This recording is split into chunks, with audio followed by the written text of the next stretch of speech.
وفيق هو واحد الشاب شاعر ما كاش كيتصور بلي الدنيا كتدور على بنادم بواحد الشكل اللي هو غريب. كان كيضحك بزاف وكيداكى على الاخرين وكيعجبو يضحك البنات وهما كيعجبهم وكيبقاو تابعينه. ولكن نهار تاع الصبر حال شدو وجرو عنده بالجهد، زعزعو وحاول وفيق يوقف اللعبه وينسحب بشرف، ولكن الرحال كان داير يدو ما ناويش يسالي. تحمس وعطاه واحد البنيه للفم، واحده اخرى للوجه، واحده اللور، ضربه هنا وضربه لهيه بحال مازال غا كيسخن، حتى جات اللحظه الحاسمه وشنق على وفيق. جبدو عنده بالجهد باش يهود راسو لتحت وعطاه بالركبه للوجه بحال شي سهم مسموم. الركبه قاصحه بحال شي حجره مسنه وشتات ليه وجهه بحال الجنوي اللي كيختارق اللحم والعظم باش يتفرقعوا من الفم والمناخر ساقيات حمر. رحال العوينه هو قصير وضعيف، عنده الوجه ديال الفار وعينيه صغار. هو ما كيبغيش يدابز، ولكن ملي كتوصل ليه العظم ما كيحسش براسو.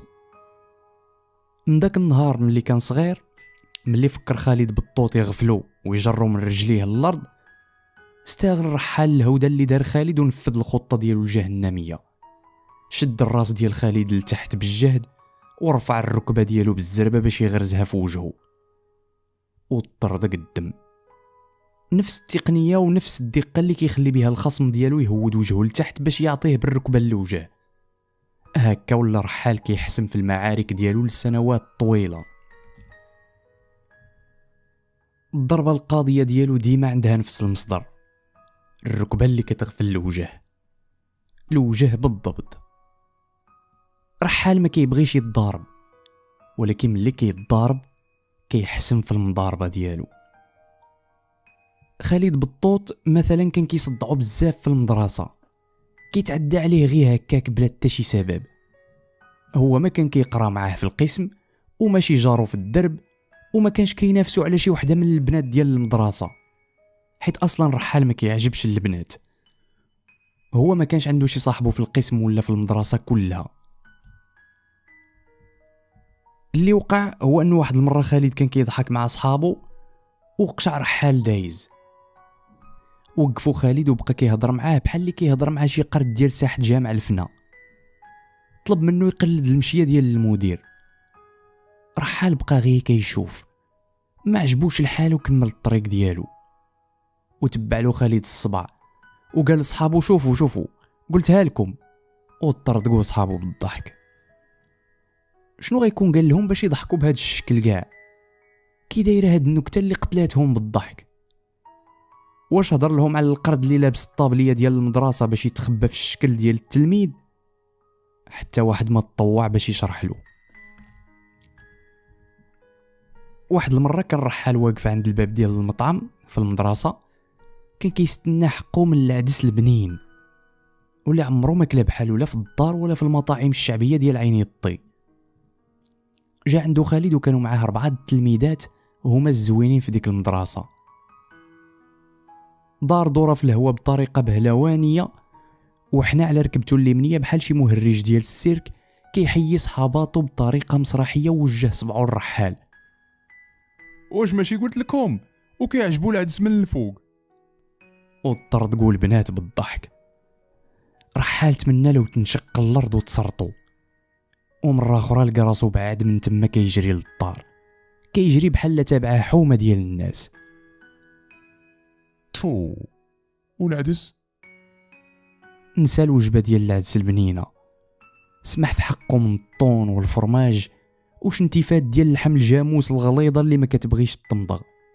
سمح في هاد الشي كامل ولا كيتفادى المطعم، ما كيدورش من حدا الباب ديال المطعم حتى كيمسح ديك البلاصه بعينيه اللي كيشبهوا العينين ديال الفار ويتاكد باللي خالد ما كاينش.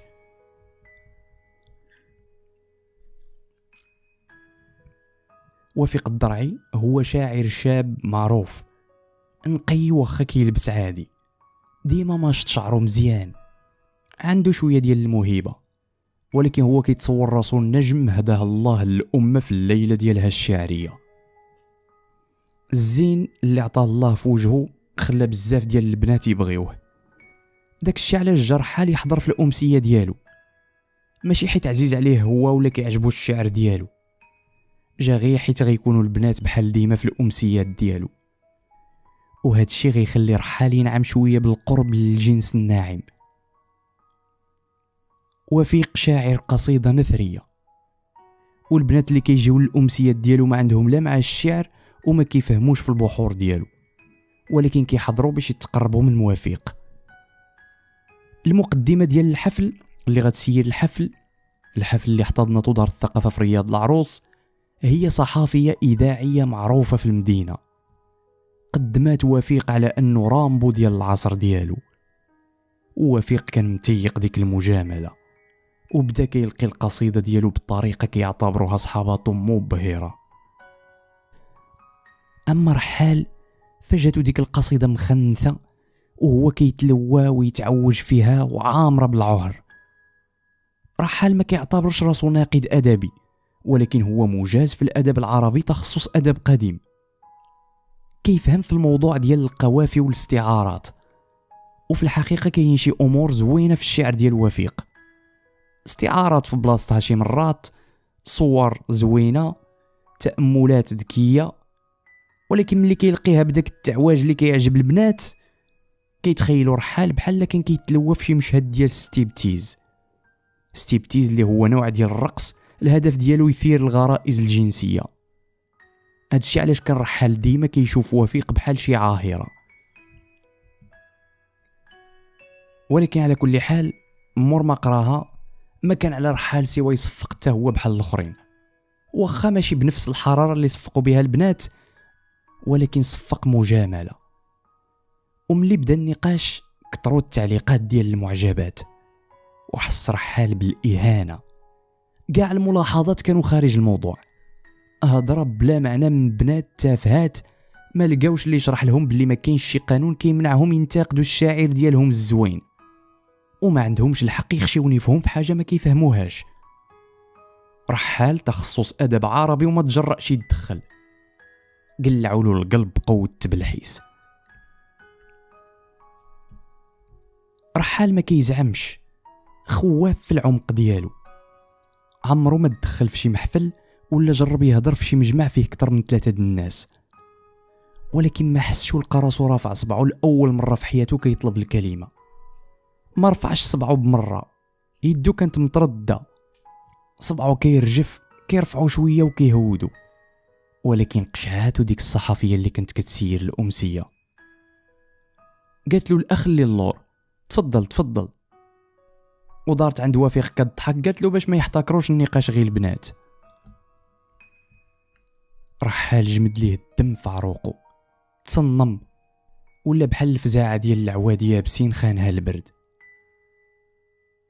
قالت له ديك الصحفيه الاخ اللي اللور مول الجاكيطه الخضراء، قالت له انت خويا تفضل. نغزاتو واحد المراه كبيره كانت جالسه حداه، وي ما على حصله، هو دابا في موقف لا يحسد عليه. قالت له وقف اخويا باش نشوفوك ونسمعوك مزيان. يا بنت الحرام، كاع ما طلبتي من البنات اللي فاتوا يوقفوا. فينا هما الرجلين اللي غيهزوك رحال؟ رجليه كانوا كيترعدوا، وحتى الروح ديالو كانت كترعد. كنت بغيت نقول والو ما بغاتش تخرج ليه، وقاطع وفيق. ملي كيحضر الشعر كلشي كيتقال. تفضل صديقي.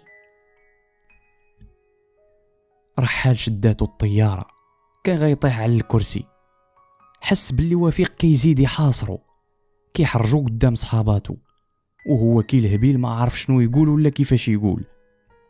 ورجعات الفكره الشريره لراسو، وبقوة ما حس بالقهرة قالها، عطاها له من الاخر. ملي كتقرا كنحس باللي كتصنع بزاف، جيتيني بحال العاهره. بواحد الجرأة ما عارف مين جاتو، رمى ديك الكلمه في وجه وفيق. بحال العاهره بالضبط، بحال الشطاحه ديال ستيبتيز. وقعوا الهمهمات ديال الهضره في القاعه. حتى واحد ما كان كيتوقع هاد الهضره من هاد المخلوق الضعيف اللي ما قدرش حتى يوقف مقاد على رجليه. وفيق بوحدو اللي ما كانش كيبان مصدوم ولا مقلق، ضحك بالجهد قبل ما يعلق بصوت عالي وبنبره مرتاحه. كنطلب من الاخوات الفاضلات يسمحوا لي، ولكن راه السيد عنده الحق، ولكن هذا الشيء ما كيتعلقش غير بالالقاء كما كيحساب له، وانما بكاع العمليه الشعريه. ملي كتكتب الشعر كتدخل الروح ديالك شي حاجه ديال الدعاره ما كتقدرش تفك منها، شي حاجه اكثر من الاحساس، شويه ديال الوسخ. هاد الشيء علاش عجباتني الملاحظه ديالك صديقي، وكنحييك على شجاعتك. وملي طلبات المقدمه ديال الامسيه من وفيق تحت التصفيق الحار ديال المعجبات والاصرار ديالهم باش يختم في الاخر باخر قصيده كتبها، علق بالضحك. ودابا احبابي حبيباتي مع الفقره الثانيه ديال ستيبتيز، ولكن فينا هو صاحبي الناقد ستيبتيزي اللي كان مكمش اللور؟ ما كيبان ليش؟ ارفع راسك شويه. هاد الفقره ديال العرا كنهديها ليك انت. طردقوا بالضحك كاع اللي كانوا في القاعه وداروا عند رحال كيشوفوا فيه.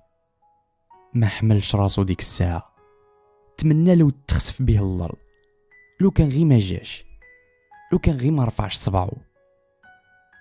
بدا وفيق القرايه وسكتوا كاملين مشدودين للتموجات ديال صوتو والحركات البهلوانيه اللي كيدمجها مع قرايته الاستعراضيه، حتى انسحب رحال بخطوات مرجوفه وهرب من تما كيجري بحال كان هارب من شي وحش مفتارس، وكيحس بالعار تابعو. ما نعسش ديك الليله، هو مولف كينعس هاكك بحوايجو. البيجامه عمرو ما كانت عندهم في الثقافه ديال قبيلته، وهاد المره حتى الجاكيطه الخضراء ما حيدهاش، حيد غير صباط باطل القديم اللي شراه من الجوطيه ديال سيدي مومن، سلتو بلا ما يفك ليه الخيوط، وتلاح على اللحاف العاري واللي مفرش على الارض ديريكت. وسادته العامره بالحلفه والصوف كانت قاسحه، وفضل يعنقها على انه يديرها تحت راسو. بقى كيتقلب فراشو كاره مقهور. ولكن ملي داز الفجر وقبل ما يطلع الضو ديال الصباح انسحبات الروح ديالو للاحلام، رجع في الحلم باش يسالي المشهد بطريقته. واجه وفيق في التالي ديال الامسيه بكاع الهضره اللي ما طاحتش في بالو ديك اللحظه، وغي حاول الشاعر العايق يتمادى في الكلاشات ديالو حتى جرو رحال من العنق ديال قميجتو، واللي بقى من القصه راكم عارفينه.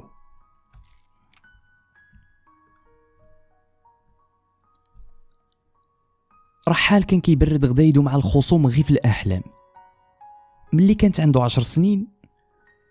ومن الحكايه ديال خالد بطوط اللي بقى تابعو 3 سنين كيضحك عليه البنات، ما تهنى منه حتى دا خالد الشهاده الابتدائيه ديالو وانتقل للاعداديه ديال شاعر الحمراء، واللي الحمد لله كانت بعيده على الاعداديه ديال عبد المؤمن، واللي انتقل ليها رحال موراها بعام.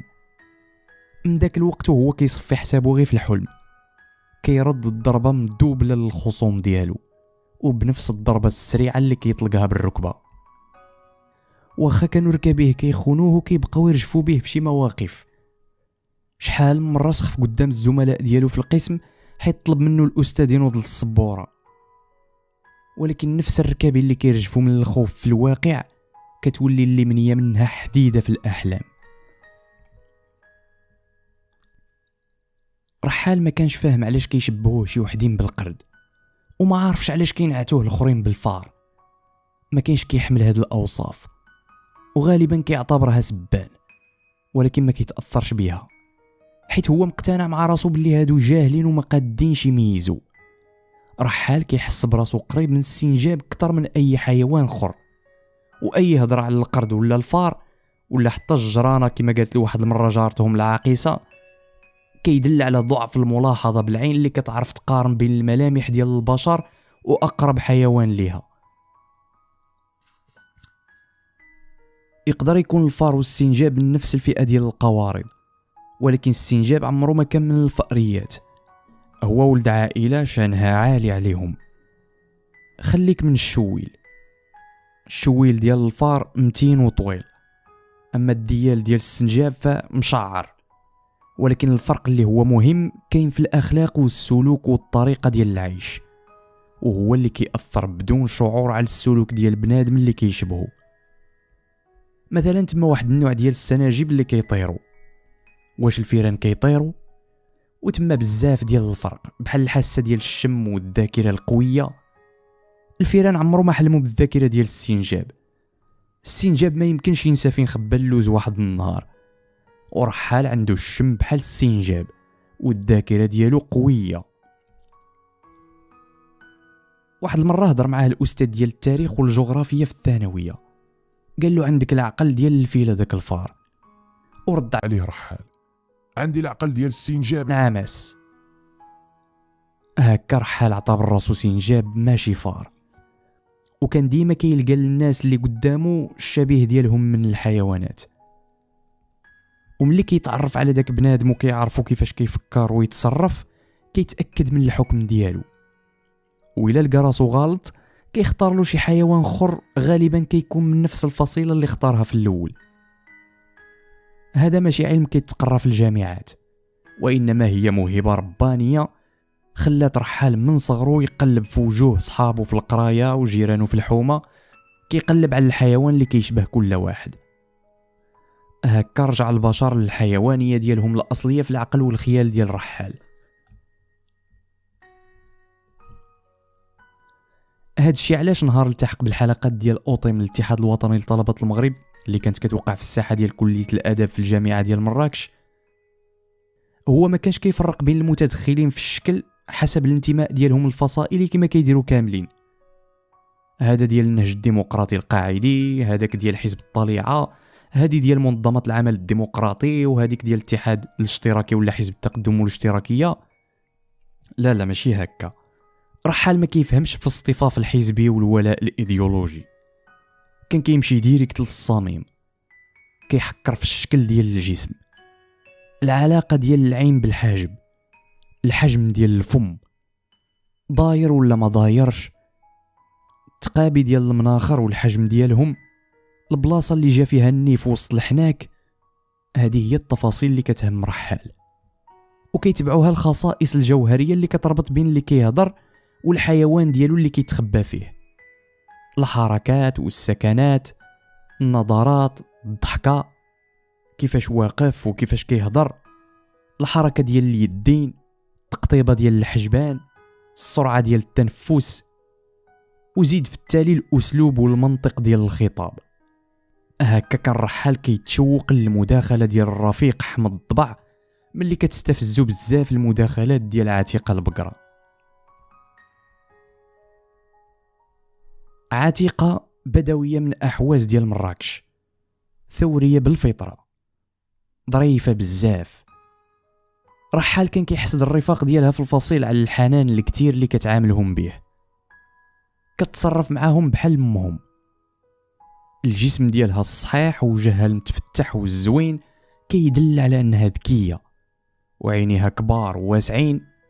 كاع هاد الشيء دا رحال يفكر فيها من الاول بحال. واخا كان رحال كيستمتع في الاول ملي كتبقى عتيقه تحيد حوايجها حاجه حاجه وهي كتناقش في الشكل، وكيتخيل راسو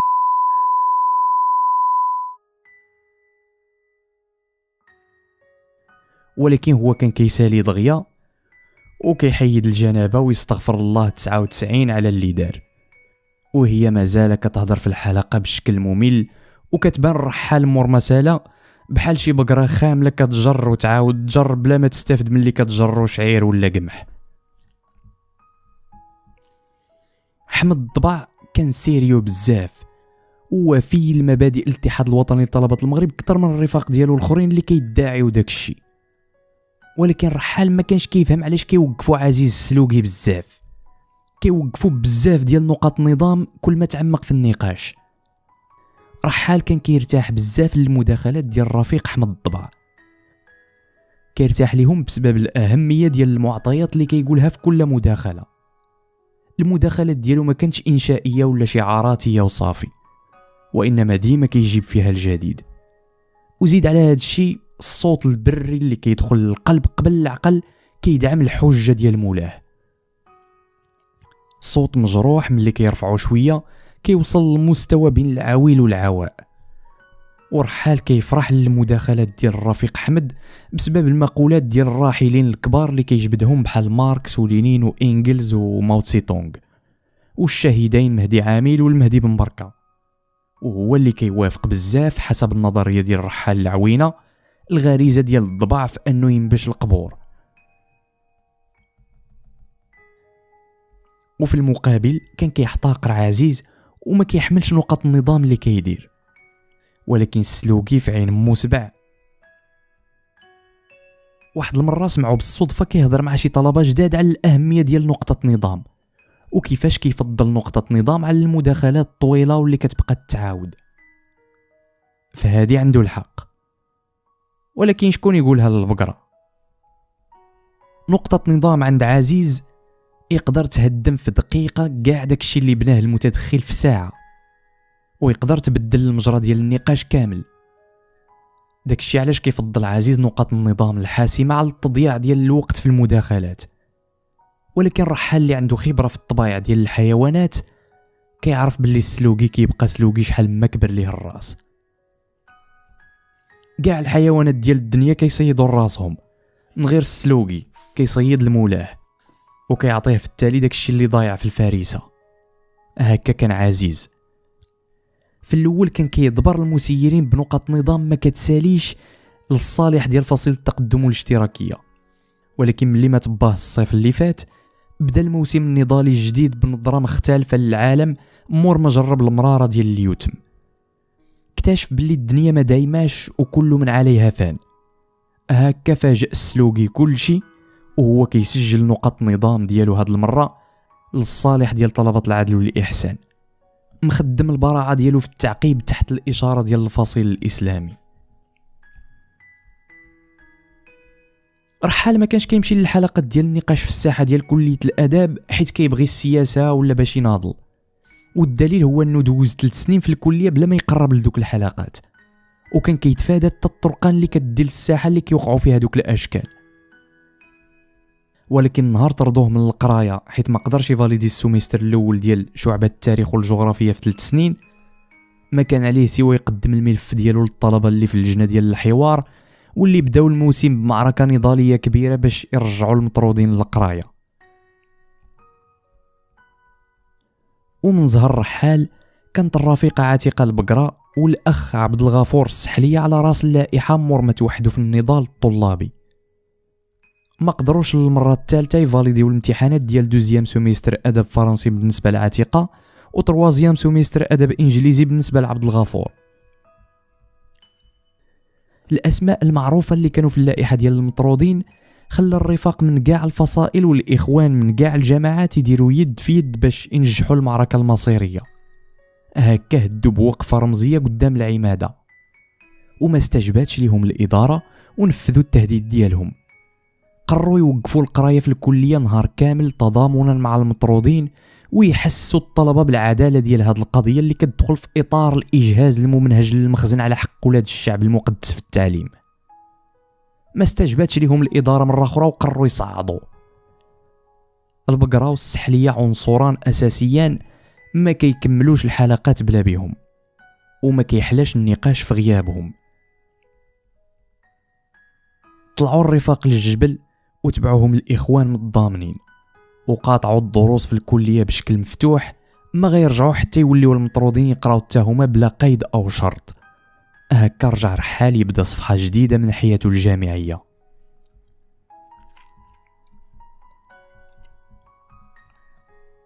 الثقه العمياء ديال الرحال في الذاكره ديال السنجاب هي اللي خلاته يختار الاختيار الاول. كان كيحسب له بلي الشعبه ديال التاريخ والجغرافيا هي اللي غتجي مع الذاكره ديالو، كيقدر يخزن المعلومات وكيرجعها وقت ما بغى، وهذا الشيء غيفيدو في هذا التخصص.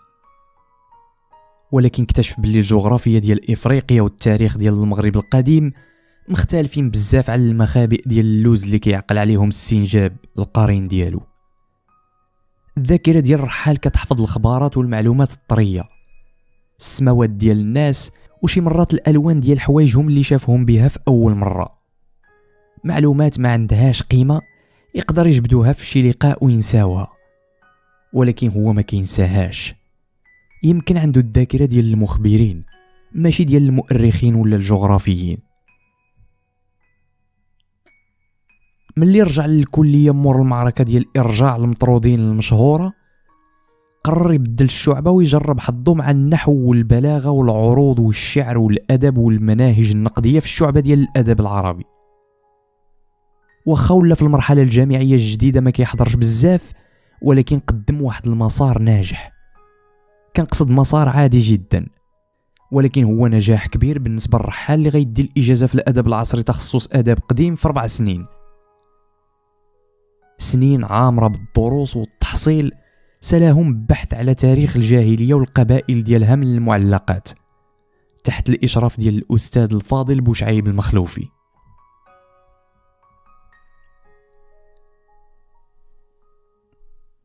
كانت السياسه ديال سد الخصاص اللي نهجتها الحكومات المغربيه المتابعه مور الاستقلال هي فال خير على الاستاذ المخلوفي، واللي التحق اول مره بالسلك ديال التعليم مور 3 سنين دوزها في مدرسه بن يوسف للتعليم الاصيل في مراكش. المدارس ديال الاستقلال كانت محتاجه تعمر الخصاص اللي خلاتو الهجره الجماعيه للمعلمين والاساتذه الفرنساويين، والطرد اللي داروه للاساتذه المصريين بسبب التحالف ديال جمال عبد الناصر مع الجزائر في حرب الرمال اللي دارها الجيش المغربي ضد العسكر الجزائري في 1963. داك الشيء علاش ولاو كيقبلوا اساتذه ما عندهمش الحد الادنى من التكوين باش يلتحقوا بسلك التعليم.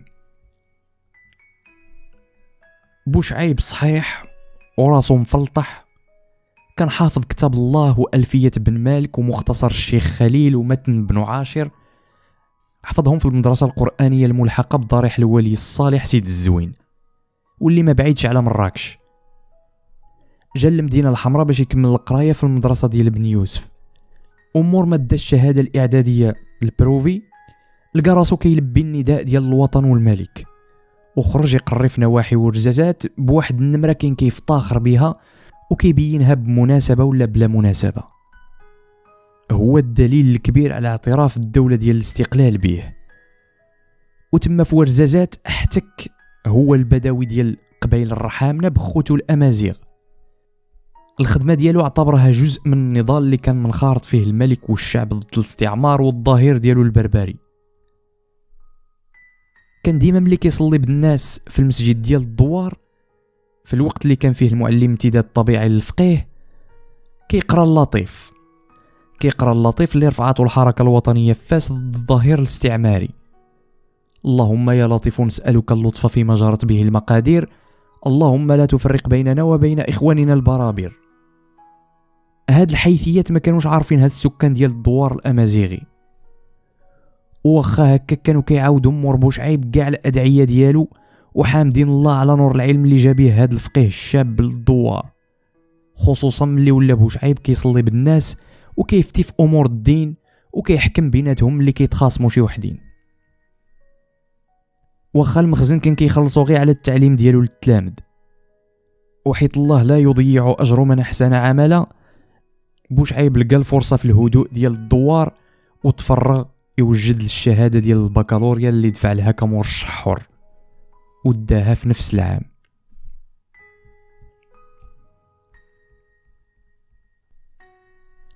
السياسه ديال سد الخصاص المباركه خلات بوشعيب المخلوفي مرة أخرى يلتحق بالثانوية ديال ورزازات مباشرة مور ما تفتحات. كان من المعلمين القلال اللي عندهم البكالوريا في ديك المنطقة، ولا تما واحد من الأعلام ديال ديك الثانوية، واخا كانوا المفتشين كيقولوا عليه باللي ما عندوش منهجية واضحة في التلقين وضعيف بزاف على المستوى البيداغوجي. العقلية ديال سيد الزوين ما خلاتوش يستوعب المناهج التربوية الجديدة واللي تبناتها الوزارة، ولكن التلامذ اللي جاو للثانويه ديال ورزازات الداخليه من قصبات زاكورا ودواور تينغير وقلعه مكونه لقاو في الدروس ديالو امتداد للثقافه ديال الجامعه اللي جاو منها. ما كانوش كيلقاو صعوبه يحفظوا شي حاجه من الفيه بن مالك ولا الاعراب ديال الكتاب المدرسي من الغلاف للغلاف. وبهذا الشيء تشهر السي بوشعيب في المنطقه وكل شيء كيهضر على الفتوحات ديالو التربويه.